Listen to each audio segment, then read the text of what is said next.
മായം കലർന്ന എണ്ണകൾക്ക് good bye. ശുദ്ധമായ എണ്ണകൾക്ക് ചേലക്കരയിലേതാ ഒരൊറ്റ പേര്, കരുൺസ് കോക്കനട്ട് ഓയിൽ മിൽ. അത്യാധുനിക യന്ത്ര സാമഗ്രികളിൽ ശുദ്ധമായ വെളിച്ചെണ്ണ, കടലെണ്ണ, എള്ളെണ്ണ, കടുകെണ്ണ, ബദാം ഓയിൽ എന്നിവ ഞങ്ങൾ നിങ്ങൾക്ക് മുന്നിലെത്തിക്കുന്നു. 500 രൂപ മുതൽ വാങ്ങുന്നവർക്ക് ചേലക്കരയിൽ 5 കിലോമീറ്റർ ദൂരപരിധിയിൽ ഹോം ഡെലിവറിയും സൗജന്യമായി ലഭിക്കുന്നതാണ്. കൂടാതെ ഓൾ ഇന്ത്യ ഡെലിവറിയും ലഭ്യമാണ്. പഴമ്പാലക്കോട് അഖില ഭാരത അയ്യപ്പ സേവാ സംഘം ശാഖയുടെ പ്രഥമ ശ്രീമദ് ഭാഗവത സപ്താഹ യജ്ഞം സമാപിച്ചു.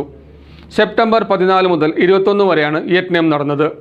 തട്ടിയെടുക്കാൻ വേണ്ടിയിട്ടാണോ എന്നുള്ള സംശയം ഉണ്ടാവും. അപ്പോൾ അനവധി സുന്ദരിമാർ വന്നിട്ട് അദ്ദേഹത്തിൻ്റെ മുമ്പിൽ നൃത്തം വെച്ചു, അതിമനോഹരമായി.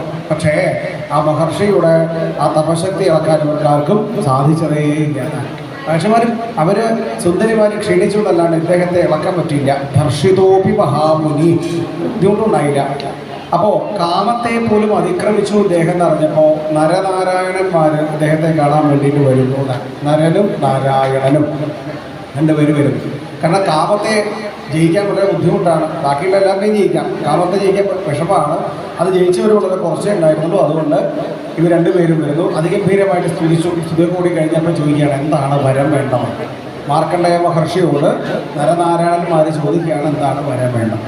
അദ്ദേഹം പറഞ്ഞു, എനിക്ക് മായ എന്നാൽ എന്താണെന്ന് കണ്ടാൽ കൊള്ളാം. പഴമ്പാലക്കോട് അഖില ഭാരത അയ്യപ്പ സേവാ സംഘം ശാഖയുടെ ആഭിമുഖ്യത്തിൽ നടത്തിവന്ന പ്രഥമ ശ്രീമദ് ഭാഗവത സപ്താഹ യജ്ഞം സമാപിച്ചു. സെപ്റ്റംബർ 14 മുതൽ 21 വരെയാണ് യജ്ഞം നടന്നത്. ബ്രഹ്മശ്രീ മൊളേരി രഞ്ജിത്ത് നമ്പൂതിരി യജ്ഞാചാര്യനായിരുന്നു. ജയേഷ് കൃഷ്ണൻ നമ്പൂതിരിയും ഇടമന വാദ്യാൻ ഈശ്വരപ്രസാദ് നമ്പൂതിരിയുമായിരുന്നു സഹാചാര്യന്മാർ. യജ്ഞത്തിന്റെ സമാപന ദിനമായ ഞായറാഴ്ച രാവിലെ ഗണപതി ഹോമത്തോടുകൂടി ചടങ്ങുകൾ ആരംഭിച്ചു. തുടർന്ന് നിത്യപൂജകളും വിഷ്ണു സഹസ്രനാമജപവും ഭാഗവത പാരായണവും നടന്നു. പാരായണ ഭാഗങ്ങൾക്ക് ശേഷം ശ്രീമദ് ഭാഗവത സപ്താഹയജ്ഞ സമർപ്പണവും യജ്ഞപ്രസാദ വിതരണവും നടന്നു. മംഗളാരതി, ആദരിക്കൽ, ദക്ഷിണ സമർപ്പിക്കൽ എന്നിവയോടുകൂടിയാണ് ഒരാഴ്ച നീണ്ട യജ്ഞം സമാപിച്ചത്.